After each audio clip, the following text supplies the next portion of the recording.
नमस्कार साथियों, आप सभी का फिर से स्वागत है धनम आईएएस के प्लेटफॉर्म पर। मैं प्रशांत सर दिलीप मुखर्जी नगर से। जैसा आप सभी को पता है कि बिहार पीसीएस का एग्जाम जो है 13 दिसंबर को होने वाला है।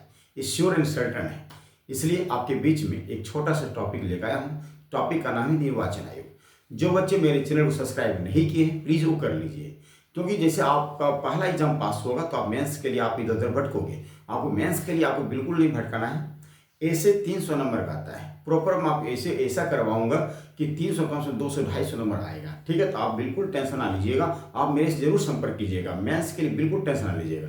लेकिन प्लस एक प्रीलिम्स को निकालना आपके लिए बहुत बड़ी चैलेंज है, इसलिए इस प्लेटफॉर्म में आपको छोटा छोटा वीडियो डाला हूँ। इस वीडियो को शुरू से लेकर अंत तक देख लीजिएगा आप लोग। आइए तो बात करते हैं।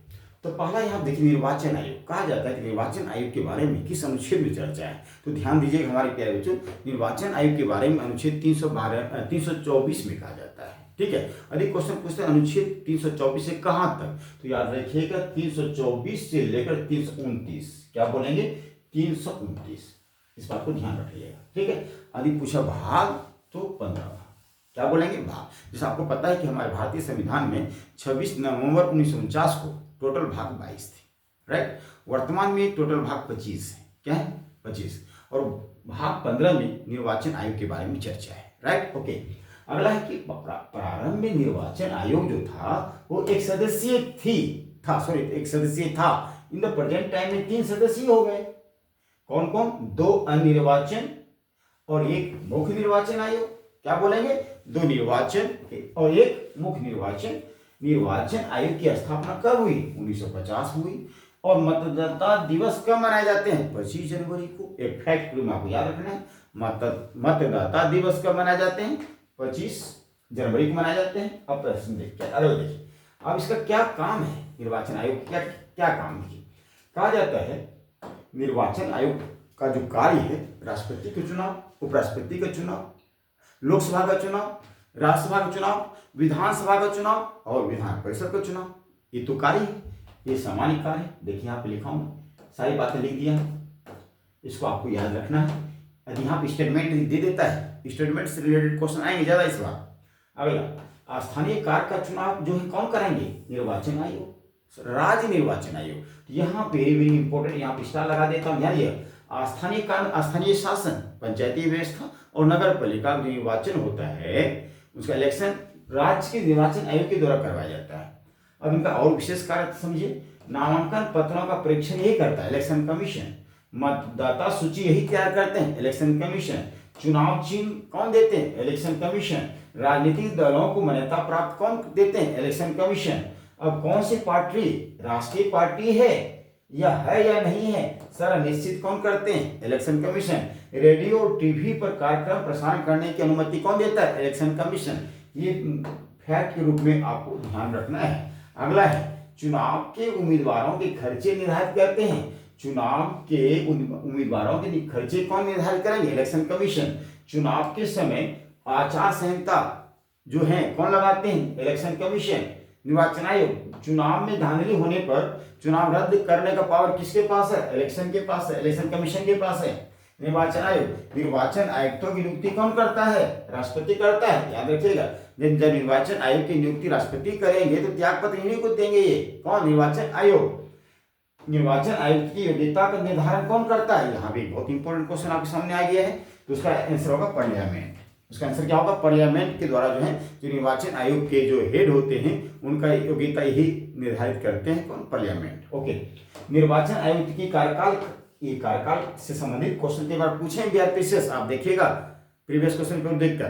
तो याद रखिए निर्वाचन आयुक्त का जो कार्यकाल 6 वर्ष या 65 वर्ष, या मतलब क्या, ध्यान दीजिए, मान लो कोई भी व्यक्ति 50 साल में निर्वाचन आयोग के हेड बनते हैं तो 56 वर्ष तक, या मान लो कोई व्यक्ति 59 ईयर्स में थे और 65 में से रिटायर हो गए, तो मान लो कोई व्यक्ति 64 में थे और 65 उनका एज हो गया, तो मात्र 1 ही साल बनाना, वो 1 ही साल बनाना। ये आपको स्टेटमेंट के रूप में आपको दिया जा सकता है। आप इस पर बिल्कुल ध्यान से रखिएगा, ध्यान में रखिएगा, ठीक है ना। अगला है, निर्वाचन आयुक्त का त्याग पत्र राष्ट्रपति देते हैं। वेतन यहाँ एक इंपॉर्टेंट बात है, वेतन कितना होना चाहिए? वेतन जो है, जो सुप्रीम कोर्ट के जो अन्य न्यायाधीश का वेतन है उतना ही होगा, 2.5 लाख रुपये। कितना? 2.5 लाख रुपये। याद रखिए इस बात, राइट। अगला देखिए, अगला क्या है? अगला है निर्वाचन आयोग की योग्यता। संसद निर्वाचन आयोग की योग्यता, ये रिपीट हो चुका। निर्वाचन आयोग की क्या राष्ट्रपति देंगे वेतन, ठीक है। अब देखिए यहाँ पे निर्वाचन आयुक्त को हटाया कैसे जा सकता है? सिंपल सी बात है, जिस प्रकार सुप्रीम कोर्ट के न्यायाधीश मुख्य न्यायाधीश हटाया जाता है, राष्ट्रपति को हटाया जाता है, उसी प्रकार प्रोसेस है ये, दैट मींस महाभियोग उसको बोलते हैं। क्या बोलते हैं? महाभियोग के द्वारा। क्या बोलेंगे? महाभियोग के द्वारा। अब अन्य निर्वाचन आयुक्त की बात करें, मुख्य निर्वाचन आयुक्त के सिफारिश राष्ट्रपति करेंगे। तो एक तो मुख्य न्यायाधीश होते हैं, 2 अन्य आयुक्त होते हैं निर्वाचन आयुक्त, उन दोनों की नियुक्ति कौन करेंगे? राष्ट्रपति करेंगे। बट जो मुख्य निर्वाचन आयुक्त हैं उनसे सिफारिश पे, उनके रिकमेंडेशन पे राष्ट्रीय पार्टी का मानक क्या है, कैसे निर्धारित होगा, किसको राष्ट्रीय पार्टी का दर्जा मिलेगा, यहाँ पे पूरी डिटेल में लिखा हूं। इस वीडियो को जरूर देखिएगा आप लोग शुरू से अंत तक। देखिए, कहा जाता है कि लोकसभा की कुल सीटों का 2% जो है कम से कम 3 राज्यों में प्राप्त हो। लोकसभा की कुल सीटों का, तो आपको पता है हमारे प्यारे जो टोटल सीट तो 545 था मिनिमम, इसमें 2 घटा दीजिए, उसमें 543 हुआ ना। ये 2 कौन घटता है? अनुच्छेद 331 में क्या है? 331 में है 2 एंग्लो इंडियन के बारे में, जो राष्ट्रपति डायरेक्ट नॉमिनेट करते, मनोनीत करते हैं। 2019 में तो हटा तो दिया गया 104 संविधान संशोधन के माध्यम से, समझ में? वही 2 एंग्लो इंडियन। 2 एंग्लो इंडियन का मतलब क्या होगा? उनका माता भारतीय हो, पिता यूरोपियन कंट्री का, उसको एंग्लो इंडियन कहते हैं। तो 543 2% निकालेंगे, जो आएगा वही चाहिए एक राष्ट्रीय पार्टी बनने के लिए। फिर कहते हैं 3 राज्यों में कम से कम प्राप्त 11 सीटें हो कम से कम, या मान लो इतना दिन नहीं ला पाते हो, कम से कम 3 राज्यों में 11 लोकसभा मेंबर्स बननी चाहिए। फिर लोकसभा चुनाव में डाले गए कुल वेद का, कुल मतदान का 6% मत कम से कम कितने राज्यों में? 4 राज्यों में प्राप्त होना चाहिए। ये बात जो है स्टेटमेंट आप 5-6 अपनी कॉपी में लिख लीजिएगा ताकि याद हो जाए। जमानत राशि की यदि बात करें तो कुल वेद मतों के 6 यदि प्राप्त नहीं हुआ तो आपकी जमानत राशि जब्त हो जाएगी। यही कहना चाह रहा है। कहता है यदि कोई उम्मीदवार का एवरेशन नहीं प्राप्त होता है, उसकी जमानत राशि सीज कर ली जाती है और चुनाव के 24 घंटे पहले प्रचार प्रसार को बंद कर दिया जाता है। अगला देखिए, अगला है राष्ट्रपति का जो जमानत राशि के रूप में 15,000 जमा करना होता है, और सांसद को 25,000 और ग्राम प्रधान को 2,000 रुपये और उपराष्ट्रपति को 15,000, विधायक को 10,000। ठीक है, ये हमारे प्यारे बच्चों आज का ये इम्पोर्टेंट टॉपिक। इस टॉपिक को जो शुरू से लेकर अंत जरूर देखिएगा। ठीक है, जो बच्चे मेरे चैनल को सब्सक्राइब नहीं किए हैं वो कर लीजिएगा। ठीक है, यदि आपको मेरा वीडियो सही लगे तो लाइक जरूर कीजिएगा।